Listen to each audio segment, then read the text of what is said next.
La question du suicide a déjà croisé à plusieurs reprises le conseil d'administration d'Argos 2001.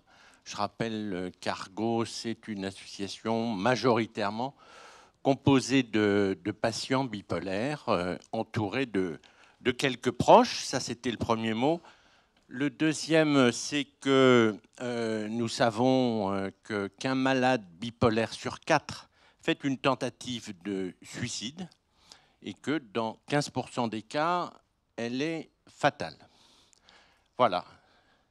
Monsieur Veva, je vous laisse la parole. Ça, c'est une introduction un peu plombante, hein, mais malheureusement appuyée sur des chiffres parfaitement exacts. Hein. Bon, on m'a demandé de... J'ai accepté de venir vous parler d'un dispositif qui est aujourd'hui en expérimentation. Donc, si par moment vous trouvez ça sympa, bon, vous allez râler parce que c'est peut-être pas encore en place chez vous.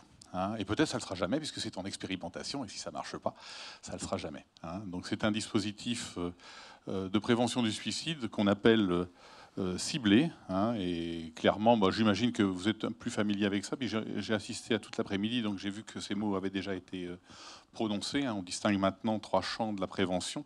Hein, le champ qui s'adresse au plus grand nombre, à la population générale, ou alors à toute une tranche d'âge. Hein, tous les exemples qu'on a vus sur les étudiants et puis les jeunes tout à l'heure peuvent être assimilés à ça.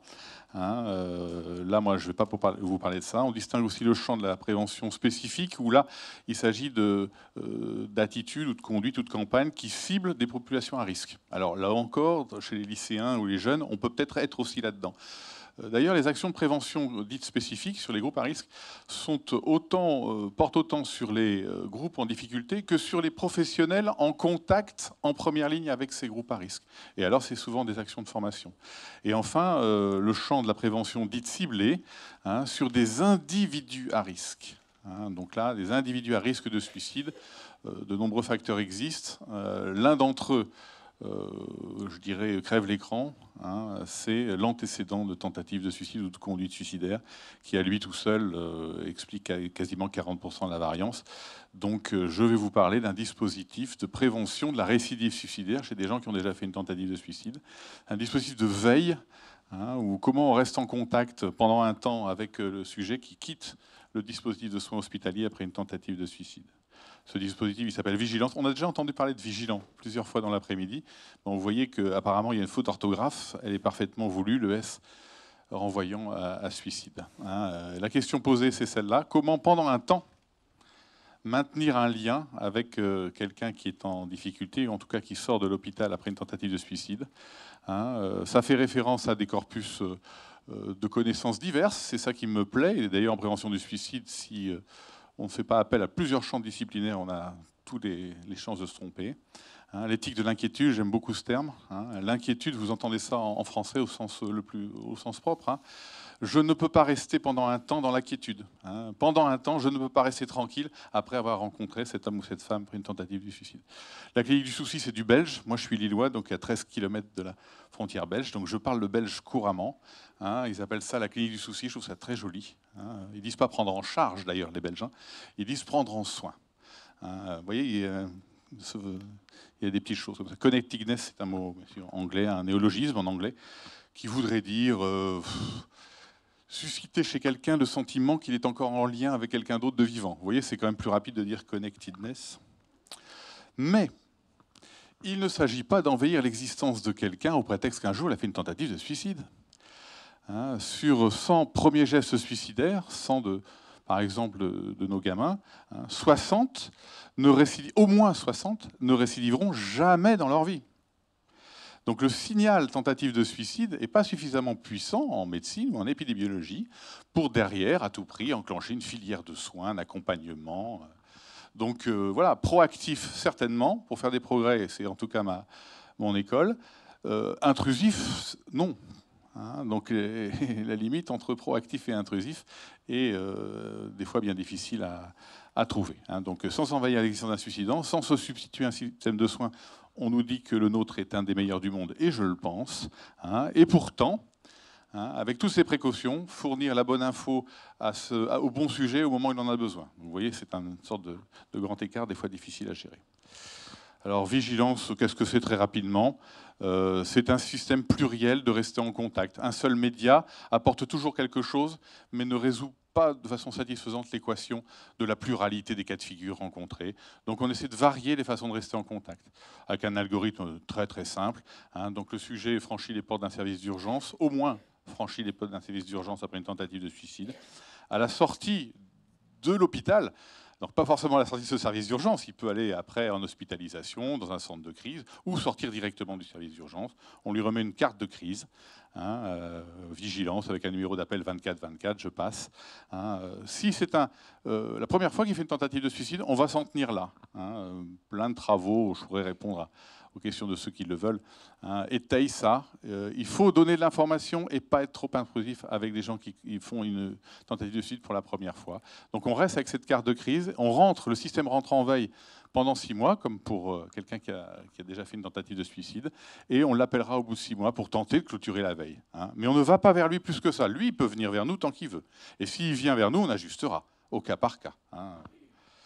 Voilà. Si en revanche, il a déjà fait une tentative de suicide dans sa vie, et parmi les gens qu'on rencontre, nous, médecins aux urgences des hôpitaux, c'est 50%. Hein. Sur les suicidants qu'on rencontre dans une journée, 50% c'est la première fois qu'ils font un geste suicidaire, 50% ils en ont déjà fait. Hein. Donc si ce n'est pas la première fois que ça arrive, là on est beaucoup plus proactif. Hein. Donc un appel téléphonique est organisé par des gens formés pour, hein, dans le courant de la 3e semaine après la sortie de l'hôpital. Hein. Bon, et puis là, c'est toute la gamme, c'est du blanc ou du noir. Hein. Si c'est la grande urgence, on travaille en salle de régulation d'un SAMU, donc on est tout à fait bien placé pour envoyer les moyens qu'il faut. Rassurez-vous, il y a quand même 60 à 70% des gens qui vont bien, et puis voilà. Puis il y a des gens qui vont bien sans respecter les conseils des médecins. Incroyable l'outrecuidance des gens, parfois. Hein. Et alors, surtout, là, on les laisse tranquilles. Hein. On ne va pas aller à tout prix les convaincre de respecter tel ou tel conseil. Ils vont bien, ils vont bien. Hein. Ils ont notre numéro, on vérifie qu'ils ont les ressources, et voilà. Et puis, entre les deux, c'est toute la gamme des grilles, beaucoup moins érotique que la tendance cinématographique actuelle, mais enfin, toutes les gammes de grilles de l'intervention de crise au téléphone. Hein, du simple coup de fil, la répétition de ce coup de fil, à l'envoi d'une équipe mobile, une négociation, si vous voulez. Bon voilà, à 6 mois, tentative de clôture de la veille pour tout le monde. Hein, donc un appel téléphonique à tout le monde à 6 mois pour tenter de clôturer la veille, ce qui est possible dans la plupart des cas. Et bien sûr, après 6 mois, un faible pourcentage, mais quand même, hein, comme il reste un peu dans la veille, de mois en mois, on réévalue les choses. S'il y a un nouveau geste, on re-rentre dans le système. Bon, voilà, c'est ça, vigilance, et c'est testé en ce moment dans le Nord-Pas-de-Calais. Alors ça, c'est le système de veille actif. Hein, l'une des vertus de ce dispositif, à mon sens, hein, c'est qu'on partage l'information. Le système de veille partage l'information, toute l'information qu'il a, avec tous les partenaires de santé du sujet. Avec le sujet, vous l'avez compris, mais en même temps, tous ses partenaires de santé. Partenaires de santé, on peut vraiment aller au sens large, comme le disait tout à l'heure le médecin généraliste. Hein.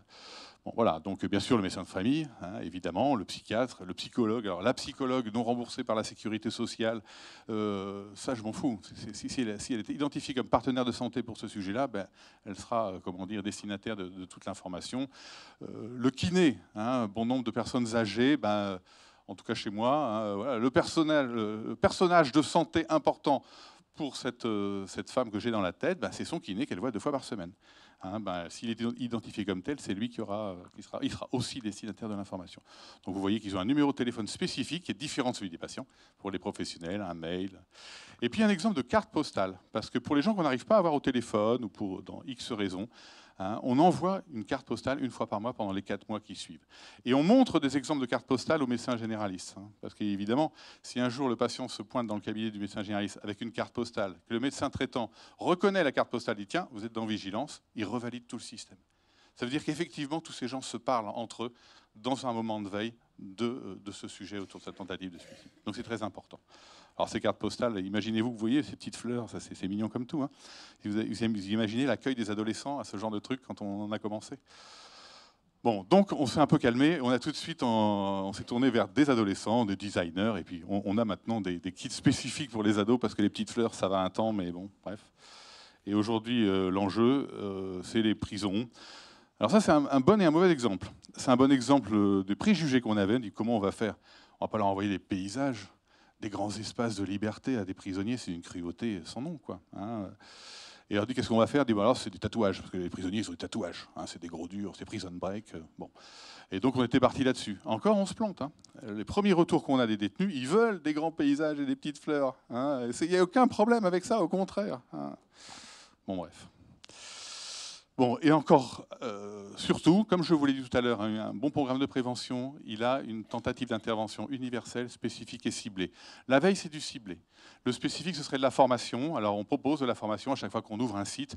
On propose de la formation aux médecins généralistes du coin, aux urgentistes, aux kinés, aux infirmières libérales, enfin, à tous ceux qu'on peut trouver en mal ou en besoin de prévention. Et on est friand d'actions universelles. Mon carnet d'adresses est enrichi cet après-midi parce que je trouve franchement les outils dont on a entendu parler tout à l'heure, hein, que ce soit Haute-Caria avec Psycom ou avec le truc multimédia. Je dis le truc multimédia parce que j'ai pas compris le titre. J'ai entendu web bidule, mais c'est quoi le nom? Il faut un nom fort pour un truc aussi génial, non? Bon, bref. Voilà, donc on essaie de décliner ça à chaque fois. Ça, petite leçon de géographie, ça c'est le Nord-Pas-de-Calais. Hein, au nord, c'est la Belgique, et ce qui est bleu, avec un peu d'imagination, c'est la mer chez moi. Hein. Donc voilà, c'est une petite région très dense, 4 300 000 habitants. Tous les sites accueillant des suicidants de ma région, privés, publics ou en détention, ont accepté de participer à l'aventure. Ils n'y étaient absolument pas contraints, et n'y sont d'ailleurs toujours pas contraints. Hein, tous ont accepté de participer, donc il y a 28 sites. Vous pouvez, s'il y a des obsessionnels, en plus d'être bipolaires dans la salle, ils peuvent compter le nombre de points. Bon, voilà, j'envoie là ce mois-ci les tout premiers éléments d'évaluation. En 2014, il n'y avait rien du tout, aucun site n'était ouvert. On est d'ailleurs le premier le 2 février 2015 à Boulogne. Voilà, en 2016, tous les sites étaient ouverts. Donc j'ai comparé 2016 et 2014, et il semble qu'on commence à bouger les lignes quand même, hein, pour reprendre la ligue d'improvisation. Hein, voilà, l'OMS nous dit, en 2012, nous a dit, écoutez, la mortalité par suicide dans le monde, dans les pays occidentaux, vous avez les moyens, c'est intolérable. Hein, et ils nous mettent en demeure de bouger nos chiffres de la mortalité par suicide d'au moins 10% à l'horizon 2020. Bon, vous voyez, en 2 ou 3 ans, il semble, on va rester prudent, hein, que cet objectif soit atteint chez moi. Alors, ce que je trouve très intéressant, c'est les 3 lignes du bas. Hein, parce que c'est bien beau de regarder dans une région si les conduites suicidaires baissent, mais comment mettre ça en lien avec ce que je vous raconte? Il y a des tas de gens qui travaillent en prévention du suicide, il y a les associations, dont on va entendre parler juste après. Hein, pourquoi dire que c'est Vigilance qui ferait ça? Et d'ailleurs, je ne peux pas non plus l'affirmer. Simplement, ce que je montre dans les 3 lignes du bas, c'est qu'en fonction du degré de pénétrance du système dans tel ou tel site, on a des résultats tout à fait différents. Et ça semble être un indice indirect d'un lien, hein, entre ces deux phénomènes. Vous voyez que dans les endroits où ça ne marche pas très bien, la pénétrance du système, c'est-à-dire que le nombre de gens qui ont fait une tentative de suicide et qui sortent, il n'y en a que 25%, moins de 25% qui reçoivent le dispositif. Et bien là, on voit une augmentation des conduites suicidaires sur la période. Hein. Une diminution à peu près symétrique quand la pénétrance est entre 25 et 45%. Et surtout, moi, ça, c'est des chiffres qu'on n'a jamais vus dans la littérature aujourd'hui, surtout en santé publique sur un territoire entier, en vie réelle. Diminution de quasiment 30% quand la pénétrance du dispositif est supérieure à 45%, c'est-à-dire moins de la moitié des cas quand même encore. Hein. Donc c'est quand même un objectif qu'on peut raisonnablement se donner quand on essaie de penser et être acteur d'un dispositif de santé, hein. Bon, à mon avis. Bon voilà, ma dernière diapositive, au point que nos ministères, alors bon, c'est sûr qu'ils sont en ce moment en train de faire leurs valises, mais j'espère, enfin, la force de la France, c'est d'avoir une administration qui est stable, hein, et d'avoir réussi à convaincre qu'il y avait là quelque chose d'intéressant. Mais attention, hein, il ne s'agit pas d'aller, faire retomber très top-down venant d'un bureau de ministère, voire de Lille, ce serait pareil, hein, en disant en Meurthe-et-Moselle, maintenant, à partir de maintenant, vous allez travailler comme ça. C'est pas ça, Vigilance. Vigilance, c'est partie des terrains en disant qu'est-ce que vous avez fait déjà en prévention du suicide, c'est quoi les difficultés que vous avez rencontrées, c'est quoi les succès que vous avez remportés, comment on pourrait penser ça ensemble, hein, et puis créer un dispositif intégré, pourquoi pas en mettant un système de veille en plus. Il faut vraiment que ça pousse des territoires avec les acteurs locaux. Et j'ai l'impression que les gens de notre administration nous ont entendus et ont demandé de tester les terroirs. Je suis, bon, dans le nord de la France, il n'y a pas tellement de vin, tant mieux. Hein, mais voilà, ils demandent à aller tester dans plusieurs régions très différentes de la mienne, hein, si et comment on pourrait faire naître ce genre d'expérimentation. Et je trouve ça très vertueux en termes de politique publique. Je vous remercie de votre attention.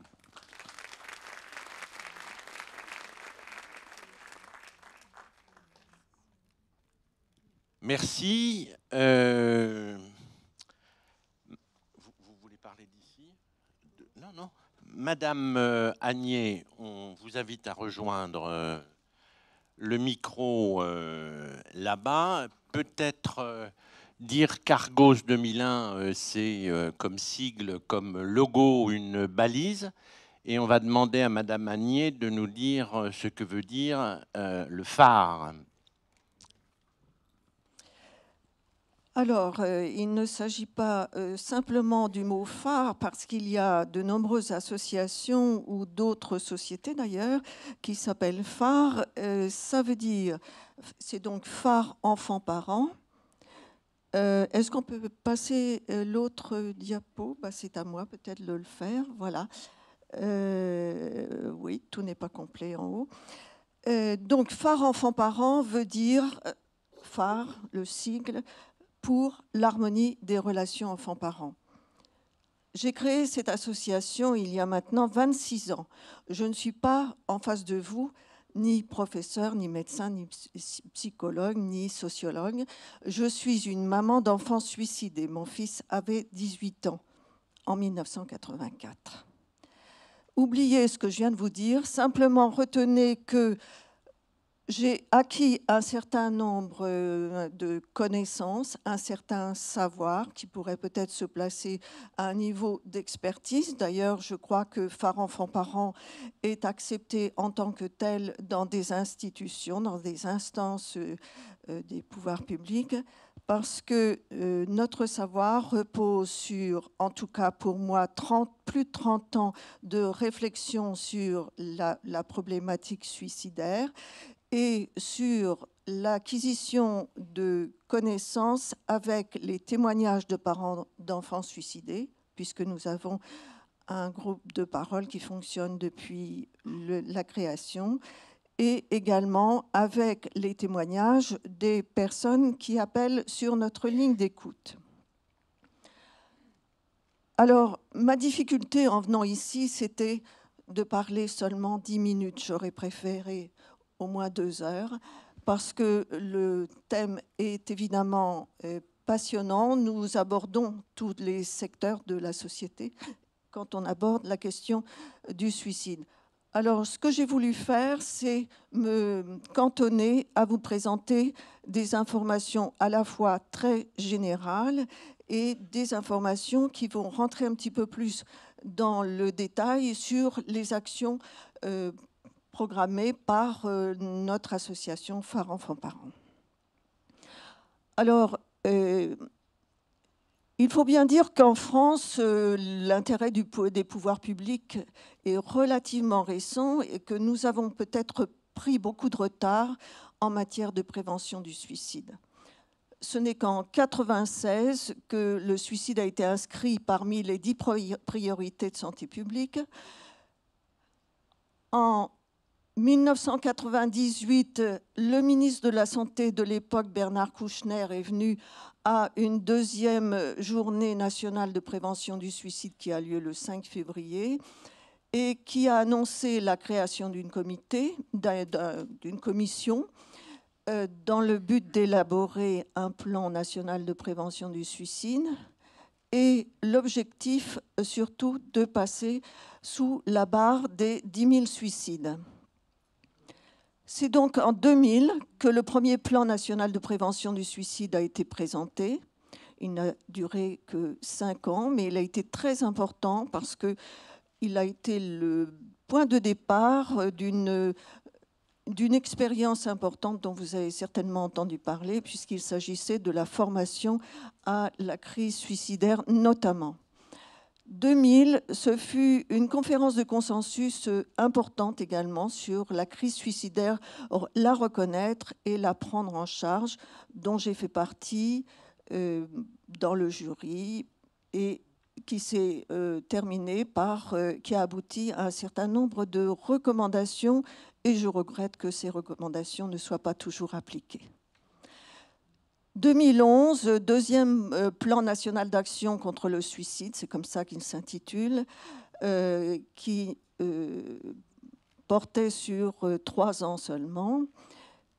Et en 2013, la création de l'Observatoire national du suicide.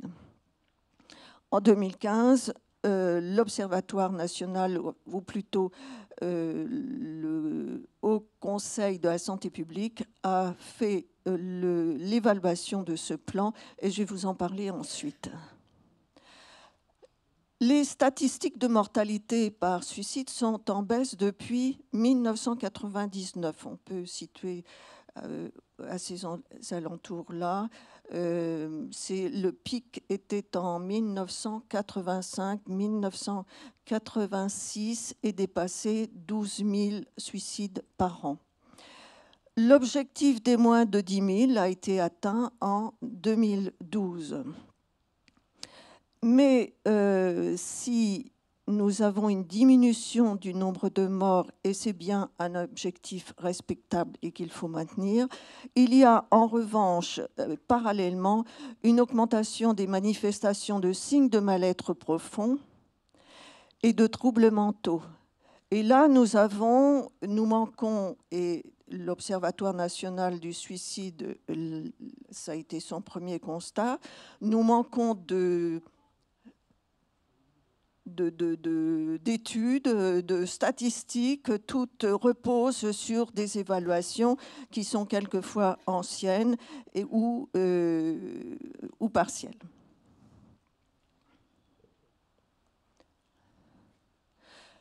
Voilà, très rapidement, je ne vais pas m'étendre sur l'association que je représente, mais sachez que nous avons, je l'ai dit, 26 ans d'expérience, d'action en matière de prévention et de postvention. La postvention étant l'apport à des familles lorsqu'il y a eu geste fatal.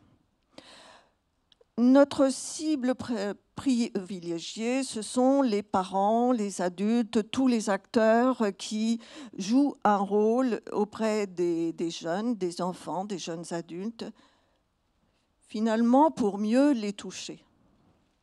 Nous avons une écoute téléphonique, une ligne téléphonique nationale, l'aide à distance que nous pratiquons sous forme de réponse à des mails, à des textos. Notre psychologue en a reçu 1500 l'année dernière. Et nous avons des entretiens psychologiques, des entretiens familiaux ou individuels, ainsi que, je vous l'ai dit, un groupe de parole. Je vous demande de vous reporter à notre site internet, ça sera plus simple. Notre presque obsession, c'est pour une meilleure prévention, il faut connaître les signes de mal-être.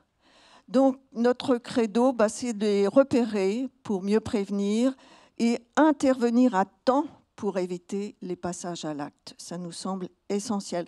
Donc, dans un premier temps, nous avons édité 2 ouvrages qui sont sous vos yeux.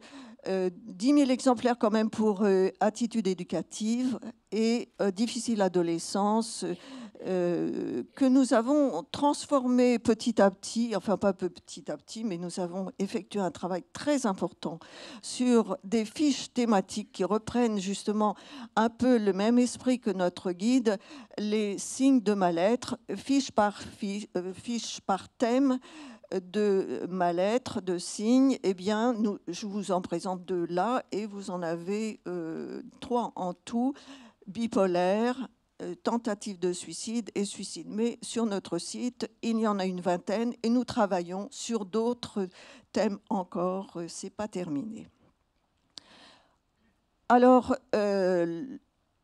ce titre qui nous interpelle, comment prévenir, eh bien, c'est une grande question et on ne peut pas y répondre en 10 minutes, je l'ai déjà dit, mais surtout sans se référer à des recommandations qui sont de l'ordre du niveau international, de l'Europe et de la France.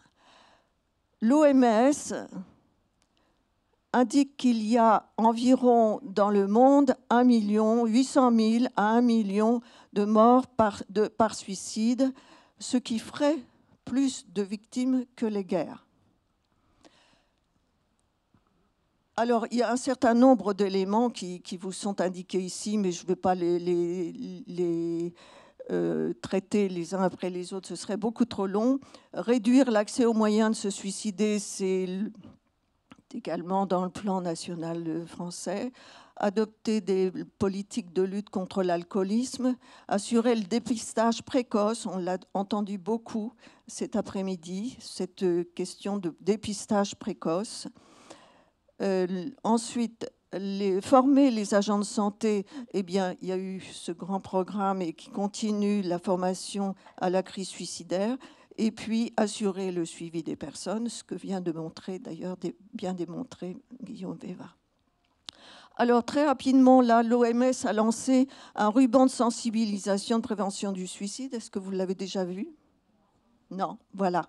Alors ça, c'est un vrai problème, parce que le suicide est un sujet tabou, il ne faut pas en parler, et avec la politique qui est en train de se présenter, d'être appliquée aujourd'hui en France, je pense que ça va être un petit peu plus difficile et que le tabou va se maintenir, si ce n'est amplifié. Il a été lancé en 2015, l'UNPS, Union nationale pour la prévention du suicide, l'a simplement présenté dans une page, dans l'accueil sur son site, mais je pense que ça relève quand même d'une initiative qui demande beaucoup d'énergie et d'argent, certainement. Ce qui n'est pas le cas en France. On ne consacre pas de financement, de budget suffisant pour la prévention du suicide.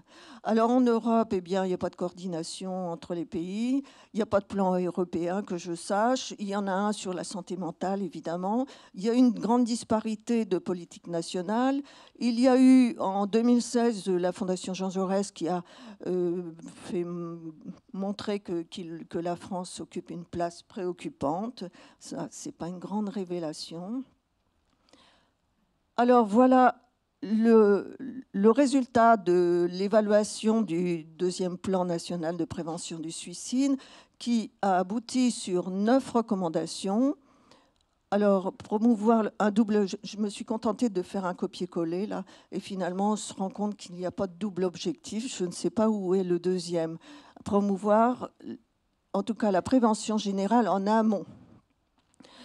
Inscrire la prévention du suicide dans le champ de la santé mentale. Ça, c'est une conséquence qui me semble très... c'est une mesure qui me semble assez lourde de conséquences. Pour ma part, je pense que c'est une erreur et qu'il aurait fallu un programme spécifique. Cibler les populations à risque, bien sûr. Fixer des objectifs de réduction du nombre de suicides, organiser des actions visant la réduction du nombre de suicides. C'est assez général, évidemment. Je n'ai pas le temps de rentrer dans les détails. Connecter la formation des professionnels, ça, c'est très important, avec les moyens nécessaires. Les lignes d'écoute téléphonique et l'information du public à des réseaux de prise en charge et de soins. Développer l'observation et la recherche, évaluer les actions conduites dans les régions et piloter l'atteinte des objectifs de réduction du nombre de suicides.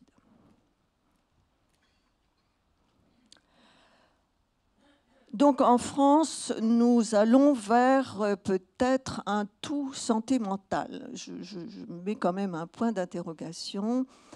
Donc il faut savoir que l'action est en marche maintenant. Les recommandations qui datent de 2015, fin 2015, sont mises en application et nous voyons maintenant, par exemple, et ça concerne donc les associations, mettre en place un numéro unique de prévention du suicide. Cette politique découle de la prise en compte de l'importance des facteurs individuels, troubles psychiques présents chez 90% des suicidés. Plus de la moitié sont des troubles dépressifs. Je ne vais pas non plus vous énumérer ça, vous le connaissez certainement. Je voudrais juste ajouter à cet endroit que l'association Phare Enfants Parents a réalisé une étude interne à partir d'un questionnaire remis aux adhérents. Nous avons à peu près 850 adhérents en France, avec environ la moitié de familles endeuillées par suicide. Et à chaque fois qu'une famille endeuillée s'adresse à nous, on reçoit, on a au téléphone, etc. Il y a ce soutien-là. Mais on remet aussi un questionnaire. Et sur la base de ce questionnaire, nous avons pu faire émerger un profil intéressant et qui ne figure pas forcément, qui ne relève pas de la santé mentale, qui échappe à l'observation des spécialistes, des psychiatres, même des généralistes. Pourquoi ? Parce que c'est un trait de caractère que je vais vous définir en quelques mots. Ce sont pour moi ceux qui ont tout pour être heureux. Des enfants qui sont issus de familles plutôt favorisées, précocement éveillés, un cursus scolaire, beaucoup de qualités et avec un profil aussi humain, générosité, goût pour l'art, le dessin, la musique, etc. Et peut-être idéaliste qui va chercher la perfection. Et un jour, c'est le trait commun aux autres, la vulnérabilité. Un jour, il y a la goutte d'eau qui fait déborder le vase. Et là, il n'y a pas eu de signe avant-coureur, généralement. Il y a un passage à l'acte fatal. Je tenais à vous le dire parce qu'on n'en parle jamais, mais je crois que ce n'est pas parce qu'un enfant travaille bien à l'école, il y a une bonne famille, tout va bien, il faut pas s'en faire. Quelquefois, il y a quand même des petits signes qu'on peut repérer ou des paroles qu'on peut entendre et qui pourraient mettre l'éveil.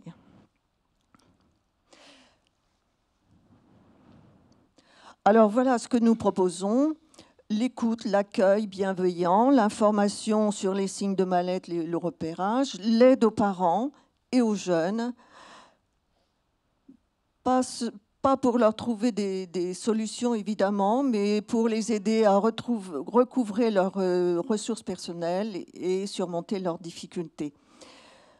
On essaie de sensibiliser le grand public, mais c'est très difficile d'intéresser les médias sur ce sujet. Je pense qu'il faut, et c'est bien engagé, on en parle de plus en plus, créer une synergie de toutes les forces conjuguées des acteurs institutionnels, soignants et associatifs. Ça me semble être un point très important. Il faut, et je l'ai entendu cet après-midi, que l'entourage soit pris en compte lorsqu'il y a un suivi psychologique, une hospitalisation, sans lever le secret professionnel, mais au moins ne pas reléguer les parents, souvent il s'agit de parents quand ils sont des jeunes, évidemment, les laisser à leur détresse sans aucune réponse, ni quelquefois aucun diagnostic.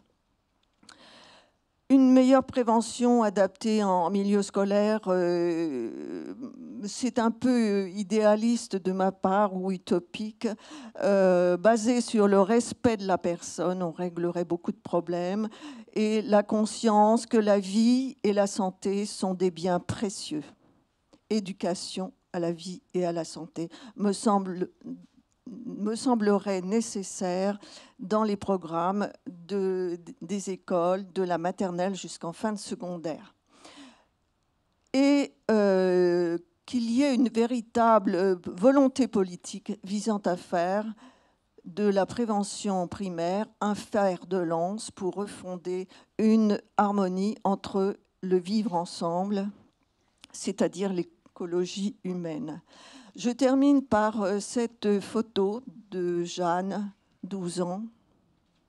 Elle est souriante. Elle avait un peu le profil que je vous ai exposé. Et un seul passage à l'acte. Elle ne s'était pas fait remarquer dans dans des circonstances particulières qui sont souvent définies dans le cadre de la santé mentale. Voilà, c'est tout ce que je voulais vous présenter. C'est un peu bref, mais allez sur notre site pour en savoir plus. Merci de votre attention.